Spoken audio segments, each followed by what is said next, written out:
What's going on YouTube? Steve here, Rake and Profit. In this video we're going to be talking about Frankenstein boxes. For the folks who don't know what a Frankenstein box is, it's essentially taking more than one box and putting it together in your own creative way to make a larger box for shipping out, bigger / oversized items. So I'm going to wait for everybody to come on in here and I'm going to share with you guys what I learned from posting in some Facebook groups, looking at some rules and regulations of the USPS terms of service, which are still up for interpretation. But I want to share with you guys this quick tip because this helped me greatly. So welcome to the video, everybody. Be sure to smash that like button and we're going to dive into this video. I'm actually in front of the post office right now. So the other day I had a tennis racket that I needed to ship out. Sold a tennis racket for, I think it was like $50 plus with shipping and everything, and I didn't have a box that would fit the tennis racket. I didn't want to have to put it in like one of the huge boxes. Those are expensive.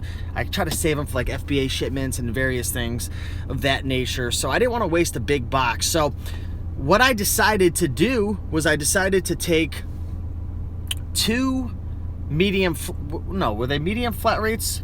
I think they were medium flat rate boxes, or they were regional boxes. I decided to take two boxes, tape them together, and then ship them off that way. But I was unsure. I wasn't sure if I was allowed to do that.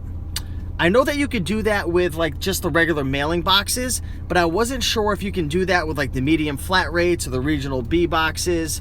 And I guess just mailing boxes in general. I just wasn't 100% sure. So I posted in a bunch of Facebook groups. I asked around, I looked on Google, ended up at the USPS.com website with their terms of service.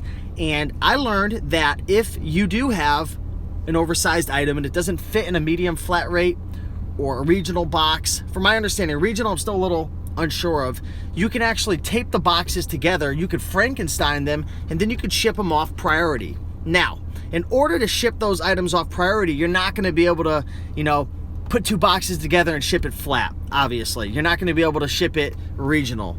Once you kind of construct your own creative redesign, you can ship it off, from my understanding, based on what the meter reads, based on the weight and everything like that, the weight, the length, the width, all that good stuff. So that's what I did. I dropped it off at the post office and I didn't have a problem. So I just wanted to share that with you guys. If you're ever in a situation where you have a really big item you have to ship off, you're going to ship a priority, but you don't have a box that fits, you can actually take multiple boxes, stick them together, tape them together, and then ship them just based off of the weight. So if any of you guys disagree with this or have anything to say, please leave a comment below. But I posted this in multiple Facebook groups, asked tons of people, a lot of veterans, and people, they were confident in their answer that you are allowed to do that, at least with the flat rates for sure.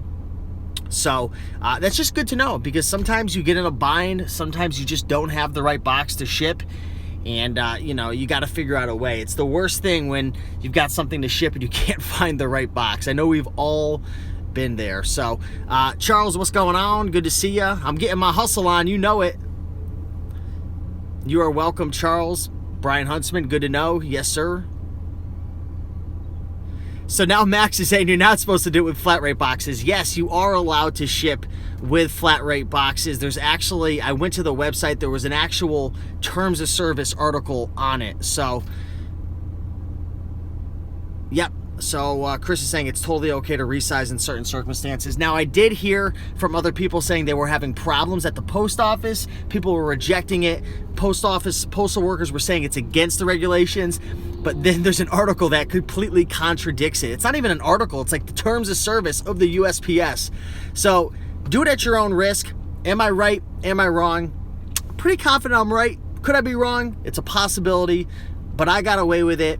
Multiple other sellers got away with it. Veteran sellers who know much more than I do and have sold many more items than I have gotten away with it. So they haven't had problems. I didn't have a problem. Others have had problems. So at the end of the day, do whatever you want, right? But I just wanted to share with you guys my experience with that, just in case you ever get in a bind. Max says it's just like any other government agency, lots of gray area. It's like the tax code, right? You never know what's right or what's wrong. So, we just go based on what they have written down, and based on their writing, it looks like you're allowed to do it. So yeah, smash that like button. Let me know how you guys are doing in the comments. You guys got any questions, feel free to ask away. Curious to see how you guys are doing. Took the day off yesterday from making YouTube videos. I think I made a YouTube video every day for like 1,000 days in a row, so that was pretty nice. It was a nice little vacation. Yeah, so DJ is saying at their post office they're not even allowing it, so it's crazy. I wish, you know, I'm gonna try to find the terms of service. I'm gonna link that up down below later on tonight. So if they ever decline it, just bring them that URL. You know, show it to them on their phone so they could read the actual rules. The problem is there's a million different rules, so, you know, I have accountants who don't even know the tax code because it's changing all the time. The rules are always up in the air. It's all so much gray area. It's crazy. So, you know, you do what you can do, right? But, you know, I would honestly, you can go to the USPS.com website, order a bunch of the mailing boxes, put those together. There's no way they can reject the mailing boxes because those are straight up just based off of the weight.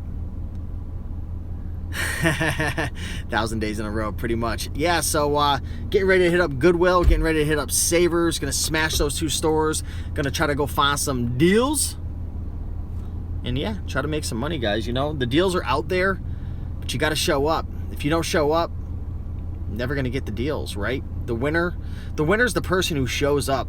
You know, in life I've realized the people who succeed, they're not necessarily the quickest, fastest, most talented, the best, but they show up. You got to show up. I have a ScanFob 2005, I believe. It's a pretty expensive one. The KDC, I forget what the exact model number is. That's a pretty cheaper, pretty cheap alternative. Still high quality from my understanding. I've never used it before, but I would definitely check that out. You're going to the rally in Cheetown. I don't even know what that is, but it sounds fun.